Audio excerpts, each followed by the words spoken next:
Do you ever wonder if you can train your own donkey? Here we're going to show you, yes, you can. My friend Carrie is over working on training a donkey. She's working on moving all 4 legs of the donkey specifically as she asks. And when you're watching Carrie, know that she is green. She doesn't have a lot of experience. And this is going to help you see that, yes, you can train your own donkey. I would love to hear your stories of how it's going. Now, stay tuned in this video because we're going to have a secret training tip at the end. My goal is to help you with my videos to bring you enough value to train your own donkeys at home. This is a process you don't want to miss out on. It is so rewarding, and the friendship you make is invaluable.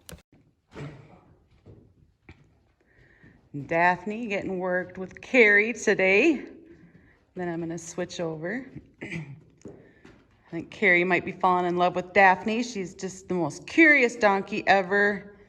Super willing, especially if she's trusting. She's doing a pretty good job with your circles there, you two. Make sure you stay tuned for the secret training tip. Nice. See, and this is like, she was gentled, right? And then she had like 3 months off while we got some other ones ready to go. She's just rocking it. She's working on transition work with Daphne. So with transition work, she's going to ask her to walk, and then she's going to ask her to trot. As soon as she breaks in the trot, Daphne gets a break.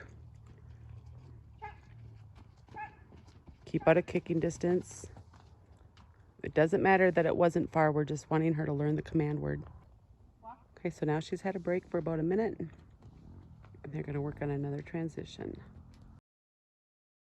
Do you ever wonder if you can train your own donkey? I am here to tell you you can. I used to not have a clue what to do to train a donkey, but with research and practice and my own mistakes, I have learned. With my videos, I hope to show you that you can do it yourself, just like Carrie is learning here. So now she's going to reverse direction. So to do that, she'll go wide and then walk towards the fence more.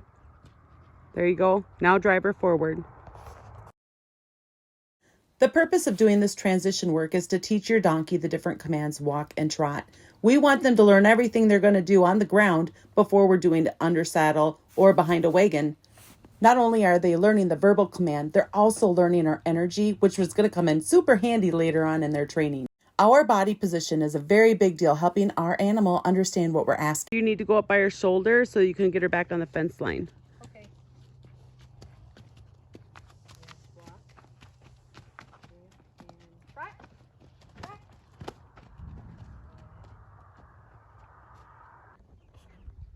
All right, this will be her last transition for today.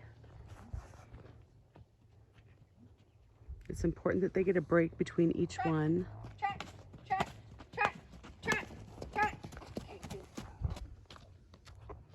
Good, now I think we're gonna do some other groundwork stuff and then maybe ground drive her. So here we're gonna ask Daphne to move off from lead movement. I'm going to ask 3 times in a row, and then I will go with a little bit more force until she leans or steps back. At first, this can be pretty tricky for them to learn, but stick with it. Try to keep them straight the best that you can, and then just wait for it. It will happen. Sometimes I've had to do it 70 times, like 70 plus asks, and other times it can go really smooth. But eventually, as soon as you just pick up that lead movement, they will back up. It's a very handy tool to learn. Stay tuned. I'm going to have a secret training tip for tying. Now guys, watch with the second time that we're asking for this backing off from the lead movement, how much more calm she is. A little bit of expectation of her being able to read our body language, and they will calm down. Sometimes it can take longer than others depending on what donkey or animal you're working with, but eventually you're going to get them to be calm, to stand facing towards you, and then the ultimate goal of them backing up just from you picking up that lead rope. Here's Velma having a tying lesson. It works great to have them on a high line. Now, because we don't have any trees in our yard, our high line just goes from the post here. And when donkeys are learning how to tie, we're using this to help them be comfortable and they can move around their feet. It works wonderfully.